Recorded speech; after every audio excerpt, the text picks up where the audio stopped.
September 17న సమైక్య దినోత్సవం జరపాలంటూ BRS పిలుపునివ్వడాన్ని BJP నాయకులు తల్లోజు ఆసారి తప్పుపట్టారు. మెజారిటీ హిందువులను హింసించిన రజాకార్ల దాష్టికానికి తెరపడిన రోజును ఎలా సమైక్య దినోత్సవం అని బీఆర్ఎస్ భావిస్తుందని ప్రశ్నించారు. ఉద్యమ సమయంలో విమోచన దినోత్సవం జరపాలంటూ అప్పటి కాంగ్రెస్ ప్రభుత్వాన్ని ప్రశ్నించిన కేసీఆర్ కేవలం ఎంఐఎం ప్రకారం కోసమే ఇప్పుడు సమరసత దినోత్సవం అంటున్నారంటున్న బీజేపీ సీనియర్ నేత జాతీయ బీసీ కమిషన్ మాజీ సభ్యులు తల్లోజు ఆచారితో bureau chief Krishnamurthy face to face. విమోచన దినోత్సవం నేపథ్యంలో బీజేపీ అధికారికంగా కేంద్ర ప్రభుత్వం అధికారికంగా కార్యక్రమం నిర్వహిస్తూ ఉన్నది పరేడ్ గ్రౌండ్లో. అదే సమయంలో కాంగ్రెస్ పార్టీ కూడా సిడబ్ల్యూసీ వర్కింగ్ కమిటీ నేపథ్యంలో బహిరంగ సభ తుక్కుగూరులో నిర్వహిస్తా ఉన్నది. ఈ నేపథ్యంలో అంటే కాంగ్రెస్కు బీజేపీకి ఏంటి వ్యత్యాసం ఏంటిది, ఎందుకు వీళ్ళు పోటాపోటీ సభ నిర్వహిస్తున్నాం అనే అంశం మీద మనతో మాట్లాడేందుకు బీసీ జాతీయ కమిషన్ మాజీ సభ్యులు తల్లోజు ఆచార్య గారు ఉన్నారు. వాళ్ళతో మాట్లాడుతున్నాం. ఒకసారి సార్ చెప్పండి, అంటే డిఫరెన్స్ ఏంది, కాంగ్రెస్ మీరు పోటాపోటీ చేయడానికి కారణం ఏమంటారు?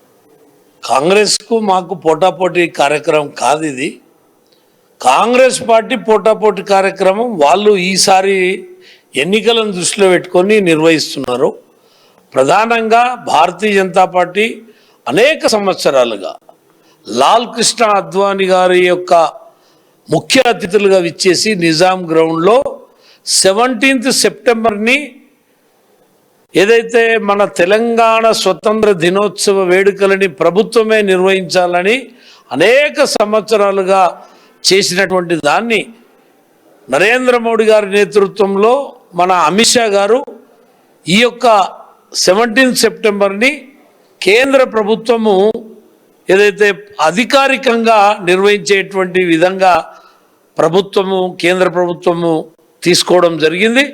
లాస్ట్ టైం హోంమంత్రి గారు వచ్చి ఇదే పెరేడ్ గ్రౌండ్లో పెద్ద ఎత్తున కార్యక్రమాలు, ఉత్సవాలు, తెలంగాణ సంస్కృతికి సంబంధించినటువంటి కళాకారులతోటి పెద్ద ఎత్తున కార్యక్రమాలు కూడా నిర్వహించడం జరిగింది. వేలాది మంది ప్రజల సమక్షంలో చేసినాం. ఆనాడు కానీ కాంగ్రెస్ పార్టీ, ఆనాడు బీఆర్ఎస్ పార్టీ ఏ రోజు కూడా అధికారంలోకి రాకముందుకు బీఆర్ఎస్ పార్టీ ఏమో తెలంగాణ ఉద్యమాన్ని ఎందుకు నిర్వహించరు, మేమేం పాపం చేసినామని ముఖ్యమంత్రి, ఇప్పుడున్న ముఖ్యమంత్రి కానీ ఆయన కొడుకు కానీ ఆయన అల్లుడు హరీష్ రావు కానీ మాట్లాడడం జరిగింది. వాళ్ళు కూడా డబల్ స్టాండర్డ్ నిర్ణయాలు తీసుకొని వాళ్ళు ఈరోజు వెనక్కి తగ్గి ఏదో ముక్తసరిగా ఉత్సవాలను చేసేటువంటి విధంగా వాళ్ళు చేస్తున్నారు. పార్టీ పరంగా పార్టీ కార్యక్రమాలు. కాంగ్రెస్ పార్టీ ఈసారి ఎన్నికలను దృష్టిలో పెట్టుకొని పెద్ద ఎత్తున చేయాలనేటువంటి ఆలోచన వాళ్ళు చేయడం వల్ల భారతీయ జనతా పార్టీ పోటాపోటీ కార్యక్రమం కాదు ఇది. బీజేపీ కార్యక్రమానికే పోటాపోటీ కార్యక్రమం కాంగ్రెస్ తీసుకున్నది. కాబట్టి ఇది రాజకీయ దురుద్దేశంతో తీసుకున్నటువంటి వాళ్ళ కార్యక్రమం. భారతీయ జనతా పార్టీ దశాబ్దంగా 10 సంవత్సరాలు దాటిపోయింది. మొదటి నుంచి కూడా మేము ఈ కార్యక్రమాన్ని పెద్ద ఎత్తున నిర్వహిస్తున్నాం. ఈసారి ఇంకా పెద్ద ఎత్తున అనేక కార్యక్రమాలు నిర్వహిస్తున్నాం. మొత్తం 3 కార్యక్రమాలు ఉంటాయి 17th సెప్టెంబర్.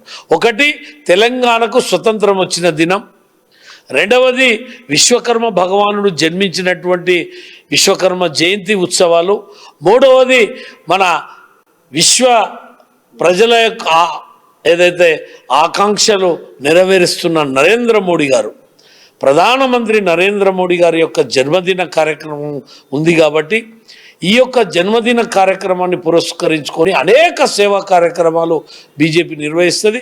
ప్రధానంగా విశ్వకర్మ జయంతి సందర్భంగా ప్రధానమంత్రి విశ్వకర్మ కౌశల్ వికాస్ యోజన పేరు మీద 13,000 కోట్ల రూపాయలు ఈ పేద వర్గాలు చేతి వృత్తులకు చేయుతనివ్వాలని, ఈ చేతి వృత్తులకు సహకారాన్ని అందించాలని ప్రధానమంత్రి వారు దేశవ్యాప్తంగా విశ్వకర్మ పేరు మీద కేవలం విశ్వకర్మ పంచదాయలు 5 కులాలతో పాటు చేతి వృత్తులతోటి జీవించేటువంటి కుమ్మర్లు కావచ్చు, నాయి బ్రాహ్మణులు కావచ్చు, రజకులు కావచ్చు, లేకపోతే బుట్టలనేటువంటి మేదర్లు కావచ్చు, అనేక కులాలు దర్జీ పని చేసేటువంటి వాళ్ళు కావచ్చు, వీళ్ళందరినీ కూడా ఈ యొక్క స్కీమ్ ద్వారా వాళ్లకు ట్రైనింగ్ ఇచ్చి, వాళ్లకు లోన్ ఇచ్చి, వాళ్ళ యొక్క నైపుణ్యాన్ని ప్రజలకు అందజేసి వాళ్ళ యొక్క జీవన విధానాన్ని పెంచేటువంటి కార్యక్రమం తీసుకోవడం జరిగింది.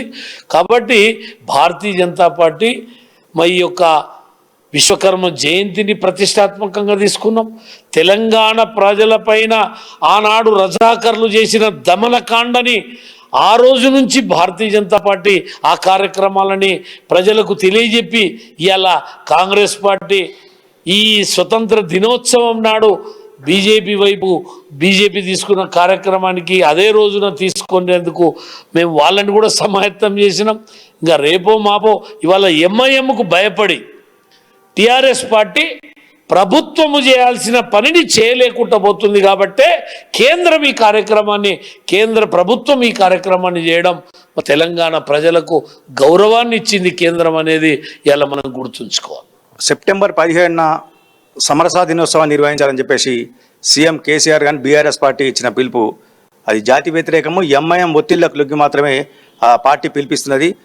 సమరసా దినోత్సవం అని నిర్వహించాలని పిలిపించినందుకు సీఎం కేసీఆర్ తెలంగాణ ప్రజలకు క్షమాపణ చెప్పాలని కోరుతా ఉన్నారు మన ఆచార్య గారు. కెమెరా పర్సన్ నరసింహతో కృష్ణమూర్తి, బీజేపీ కార్యాలయం.